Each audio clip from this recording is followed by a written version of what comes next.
നമസ്കാരം. ഈ വാർത്താ ദിനത്തിൽ ഇതുവരെ സംഭവിച്ച വാർത്തകൾ സമഗ്രമായി പരിശോധിക്കാം. 1PM ന്യൂസ് ആരംഭിക്കുന്നു. ഞാൻ അനുജ. എല്ലാ പ്രേക്ഷകർക്കും 1PM ന്യൂസിലേക്ക് സ്വാഗതം. ആദ്യ വാർത്തയിലേക്ക്. മെസ്സിയുടെ പേരിൽ നടന്നതെന്ത്?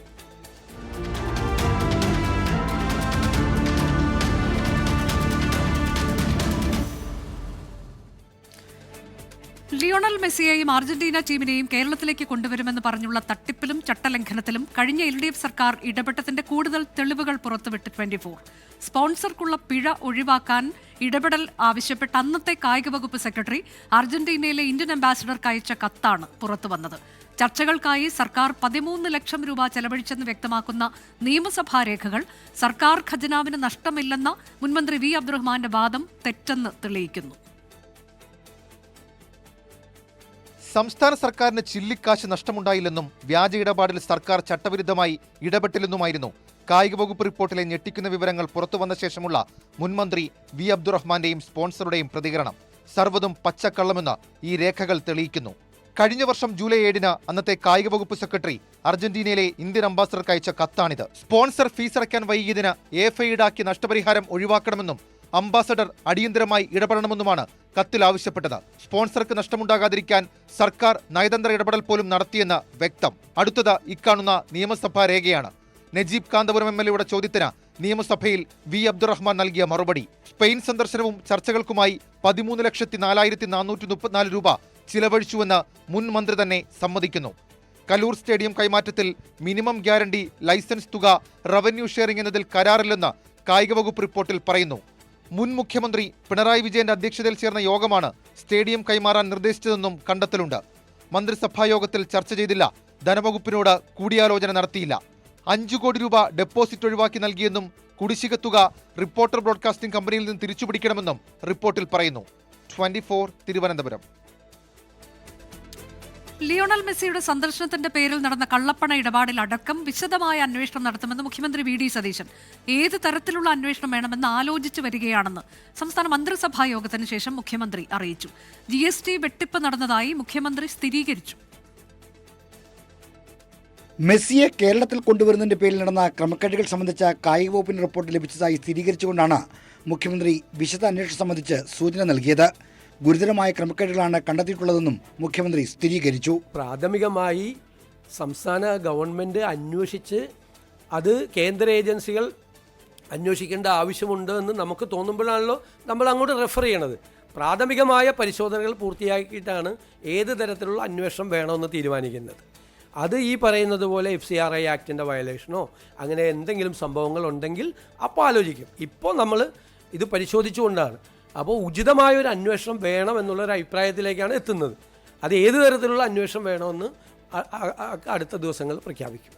മെസ്സിയുടെ സന്ദർശനവുമായി ബന്ധപ്പെട്ട് നടന്ന പണമിടപാടിൽ GST വെട്ടിപ്പ് നടന്നുവെന്നും മുഖ്യമന്ത്രി സ്ഥിരീകരിച്ചു. വെട്ടിപ്പ് വ്യക്തമായിട്ടും മുൻ സർക്കാർ അതിൽ നടപടിയെടുത്തില്ലെന്നും മുഖ്യമന്ത്രി കുറ്റപ്പെടുത്തി. ഗുരുതരമായ ക്രമക്കേട് അക്കാര്യത്തിലുണ്ട്. ഒന്നൊരു GST വെട്ടിപ്പ് നടന്നിട്ടുണ്ട്.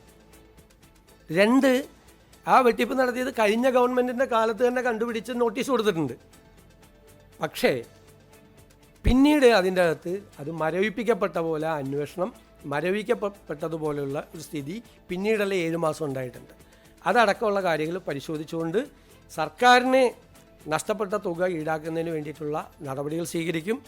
അതിൻ്റെ ഉണ്ടായിരിക്കുന്ന അനാസ്ഥയെക്കുറിച്ചുള്ള അന്വേഷണം നടത്തും. അത് ധനകാര്യ വകുപ്പ് നടത്തും. മെസ്സിയുടെ സന്ദർശനവുമായി ബന്ധപ്പെട്ട സർക്കാർ വിവരങ്ങൾ സ്വകാര്യ വ്യക്തിക്ക് നൽകിയതിലും അന്വേഷണം വന്നേക്കും. AFAയുമായി മുൻ മന്ത്രി വി അബ്ദുറഹ്മാൻ നടത്തിയ ഇമെയിലാണ് അമീറ ആയിഷ ബീഗത്തിന് കോപ്പി വെച്ചത്. കായിക വകുപ്പ് സെക്രട്ടറിക്കോ ഡയറക്ടർക്കോ പോലും കോപ്പി വെച്ചിരുന്നില്ല. സ്പോൺസർക്ക് പകർപ്പില്ലാത്ത സന്ദേശങ്ങൾ പോലും ഇവർക്ക് കോപ്പിയുണ്ട്. AFA പ്രതിനിധി പാബ്ലോ ഡയസുമായി പരിചയമുള്ളതിനാൽ ഇടപെട്ടുവെന്നാണ് അമീറ ആയിഷ ബീഗത്തിന്റെ വിശദീകരണം. 24 തിരുവനന്തപുരം.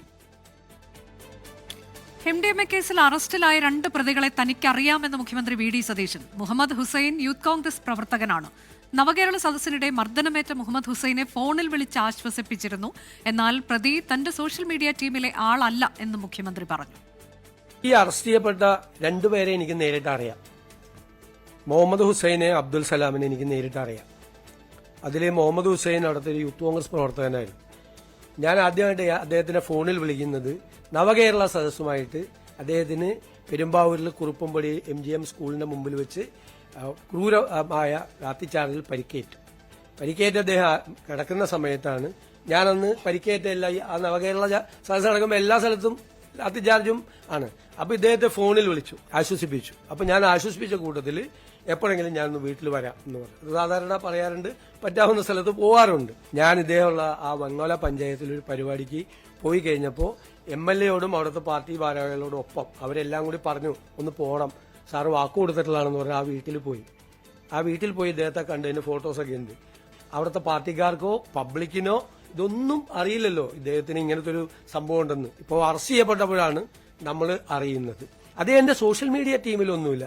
എനിക്ക് പ്രതിപക്ഷ നേതാവായിരിക്കുമ്പോഴും സോഷ്യൽ മീഡിയ ടീമില്ല, ഇപ്പോഴും സോഷ്യൽ മീഡിയ ടീമില്ല. ഞാനൊരു കോർഡിനേറ്ററെ ഒന്നും ഒരു സ്ഥലത്തും വെച്ചിട്ടില്ല. ഓരോരുത്തർ ഓരോ ഇതിന്റെ അംഗമായിട്ട് ചേരുന്നതിന് ഇപ്പം നമുക്ക് എന്ത് ചെയ്യാൻ പറ്റും? സോഷ്യൽ മീഡിയ പോസ്റ്റുകൾ നീക്കം ചെയ്തെന്ന ആരോപണത്തിലും മുഖ്യമന്ത്രി വിശദീകരണവുമായി എത്തി. തന്നെ വിമർശിച്ച പോസ്റ്റുകൾ നീക്കം ചെയ്യരുതെന്നാവശ്യപ്പെട്ട് കത്തെഴുതാൻ താൻ തയ്യാറാണെന്നും പോസ്റ്റുകൾ പുനഃസ്ഥാപിക്കണമെന്നാണ് നിലപാടെന്നും മുഖ്യമന്ത്രി പറഞ്ഞു. ഞാനൊരു ഭയങ്കര സംഭവം എനിക്ക് തോന്നുന്നത് വാർത്തയൊക്കെ വായിച്ചിട്ട് ഞാൻ എഴുതി കൊടുക്കുന്ന സാധനങ്ങളൊക്കെ മെറ്റ റിലീസ് ഓർഡറെ ക്യാൻസൽ ചെയ്യാന്ന് പറഞ്ഞാൽ ഞാൻ ആകെ മെറ്റയ്ക്ക് കൊടുത്തിരിക്കുന്നത് നമ്മൾ ഇത് വന്ന ഉടനെ തന്നെ CMO കേരളം എന്ന ഔദ്യോഗിക ഇൻസ്റ്റാഗ്രാം പേജ് ലഭ്യമാക്കി തന്നെ, നേരത്തെ ഉണ്ടായിരുന്നത് ലഭ്യമാക്കി തന്നെ എന്ന് പറഞ്ഞിട്ട് റിക്വസ്റ്റ് കൊടുത്തിട്ടുണ്ട് എന്റെ ഓഫീസിൽ നിന്ന്. 2 മാസമായിട്ട് ഇത് ശരിയാക്കി തന്നിട്ടില്ല ഇതുവരെ. ഞാൻ പറഞ്ഞിട്ടാണ് എന്റെ സാധനം മുഴുവൻ മെറ്റ റിലീസ് ചെയ്തത്. അല്ലാതെ ഞാനോ എന്റെ ഓഫീസോ പറഞ്ഞിട്ട് മെറ്റ നിങ്ങളൊക്കെ കൊടുക്കുന്ന ഓൺലൈൻ ചാനലിൽ കൊടുക്കുന്ന സാധനം റിമൂവ് ചെയ്യോ? ആ സ്വാധീനം എനിക്ക് മെറ്റയിലുണ്ടോ? ഞാൻ പറഞ്ഞാൽ അങ്ങനെ ചെയ്യോ? മെറ്റ ചെയ്യോ? നമുക്ക് ഇടപെടണം, നിങ്ങൾ ഇടപെടണം, നിങ്ങൾ അതിന്റെ അകത്ത് പരാതികൾ കൊടുക്കണം. അതിന്റെ കൂടെ സർക്കാർ നിൽക്കും, ഒരു സംശയ കാര്യത്തിലില്ല. സർക്കാർ നിൽക്കും, ആ കൂടെ നിൽക്കും, സർക്കാർ കൂടി നിൽക്കും. വിദ്യാർത്ഥി പ്രതിഷേധത്തിന് നേരെയുള്ള പോലീസ് അതിക്രമത്തിൽ കേന്ദ്ര ആഭ്യന്തരമന്ത്രി അമിത്ഷായുടെ മറുപടി ഇല്ലാതെ പാർലമെന്റിന്റെ വർഷകാല സമ്മേളനം സമാപിച്ചു. അവസാന ദിവസമായ ഇന്ന് പ്രധാനമന്ത്രി നരേന്ദ്രമോദിയും ആഭ്യന്തരമന്ത്രി അമിത്ഷായും ലോക്സഭയിൽ എത്തിയെങ്കിലും നടപടിക്രമങ്ങൾ പൂർത്തിയാക്കി സഭ പിരിയുകയായിരുന്നു. ഉത്തരാഖണ്ഡിൽ BJP-യിൽ നിന്ന് ജാതി വിവേചനം നേരിട്ടുവെന്ന പ്രതിപക്ഷ നേതാവ് മല്ലികാർജ്ജുൻ ഖർഗെയുടെ ആരോപണത്തിൽ രാജ്യസഭ പ്രക്ഷുബ്ധമായി.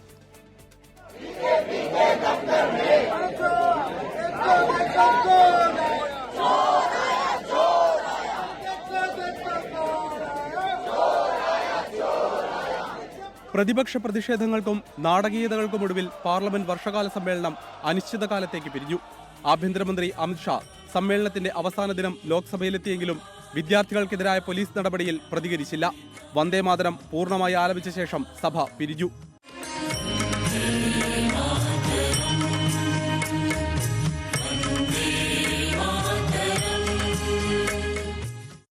सदन की कार्रवाई अनिश्चित काल के लिए स्थगित की जाती है. അതിനിടെ ഉത്തരാഖണ്ഡിൽ മല്ലികാർജ്ജുൻ ഖർഗെ പങ്കെടുത്ത വേദിയിൽ BJP ശുദ്ധികലശം നടത്തിയെന്ന ആരോപണം രാജ്യസഭയെ ബഹളത്തിൽ മുക്കി. BJP के लोग सब मिलके हवन करके उस स्टेज का शुद्धिकरण करने का.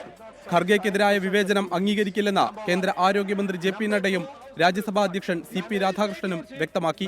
പ്രതിഷേധത്തിനിടെ ഖനിധാതു വിപുലീകരണ നിയന്ത്രണ ഭേദഗതി ബിൽ രാജ്യസഭ പാസാക്കി. ഇതിനിടെ ലോക്സഭാ സ്പീക്കർ ഒരുക്കിയ ചായ സൽക്കാരം പ്രതിപക്ഷം ബഹിഷ്കരിച്ചു. DMK പങ്കെടുത്തു. 19 ദിവസമാണ് സഭ സമ്മേളിച്ചത്. പ്രതിപക്ഷ ബഹളത്തിലും ഭരണപ്രതിപക്ഷങ്ങൾ തമ്മിലുള്ള വാക്പോരിലും കലുഷിതമായ ലോക്സഭയും രാജ്യസഭയും മിക്ക ദിവസങ്ങളിലും തടസ്സപ്പെട്ടിരുന്നു. 24 ഡൽഹി.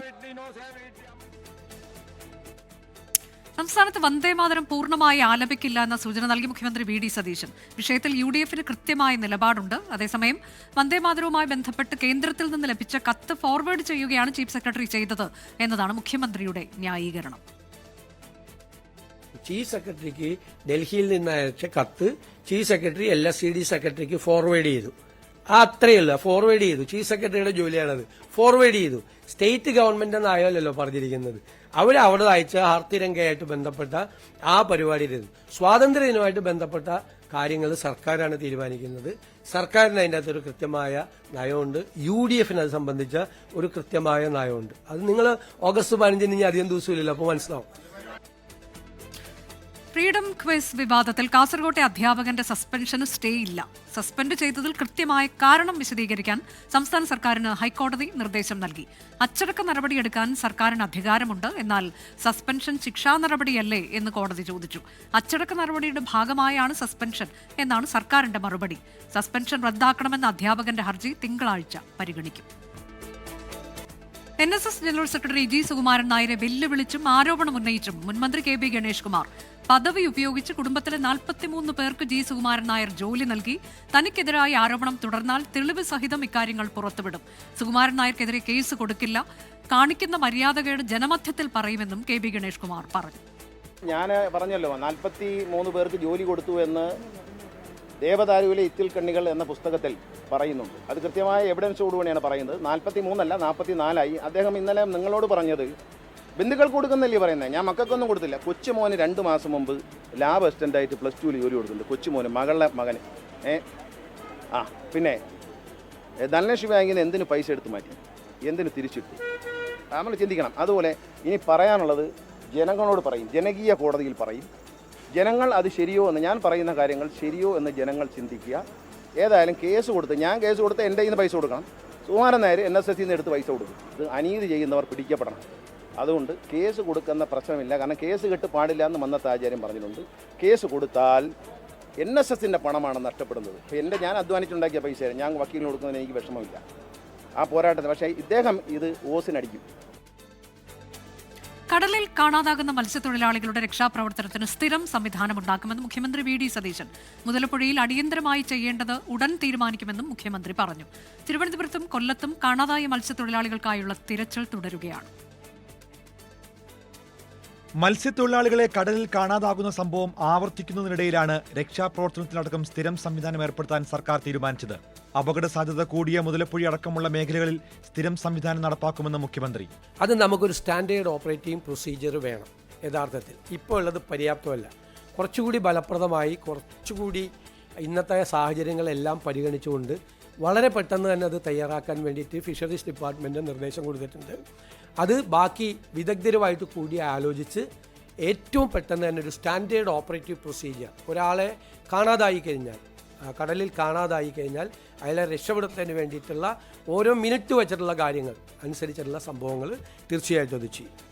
3 പേരെ നഷ്ടപ്പെട്ട കുടുംബത്തിന്റെ വികാരം ഉൾക്കൊള്ളുന്നുവെന്നും മുഖ്യമന്ത്രി.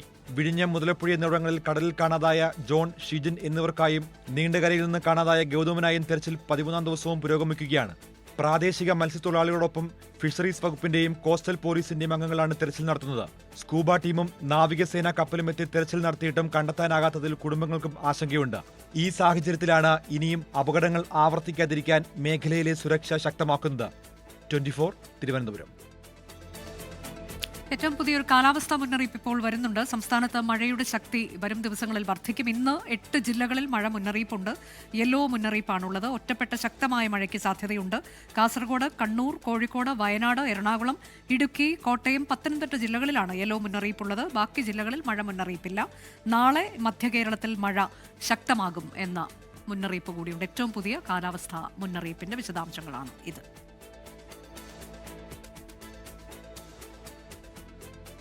അടുത്ത വാർത്ത. മഹാരാജാസിലെ SFI നേതാവായിരുന്ന അഭിമന്യുവിനെ കൊലപ്പെടുത്തിയ കേസിൽ 16 പ്രതികളും എറണാകുളം പ്രിൻസിപ്പൽ സെഷൻസ് കോടതിയിൽ ഹാജരായി. പുതുതായി ചുമത്തിയ കുറ്റം പ്രതികളെ കോടതി വായിച്ചു കേൾപ്പിച്ചു. പ്രതികൾ കുറ്റം നിഷേധിച്ചു.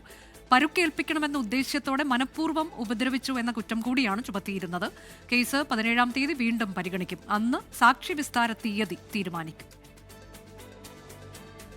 പറക്കുന്നതിനിടെ ഫുക്കറ്റ് ഡൽഹി വിമാനം 300 അടി താഴ്ന്ന സംഭവത്തിൽ എയർ ഇന്ത്യക്കെതിരെ നടപടിയുണ്ടായേക്കും. ഉത്തരവാദിത്തം ഏറ്റെടുക്കണമെന്ന് വ്യോമയാന സെക്രട്ടറി സമീർ സിൻഹ ആവശ്യപ്പെട്ടതായാണ് റിപ്പോർട്ട്. യാത്രയ്ക്കിടെ താൻ ഉറങ്ങിയെന്നും ഉറക്കത്തിനുള്ള മരുന്ന് കഴിച്ചിരുന്നുവെന്നും പൈലറ്റ് മൊഴി നൽകി. അഹമ്മദാബാദിലെ ദുരന്തത്തിന്റെ ഓർമ്മ മാഞ്ഞിട്ടില്ല. അന്വേഷണ റിപ്പോർട്ടും കാത്തിരിക്കുകയാണ്. അതിനിടെയാണ് മറ്റൊരു എയർ ഇന്ത്യ ദുരന്തം ഭാഗ്യവശാൽ ഒഴിവായത്.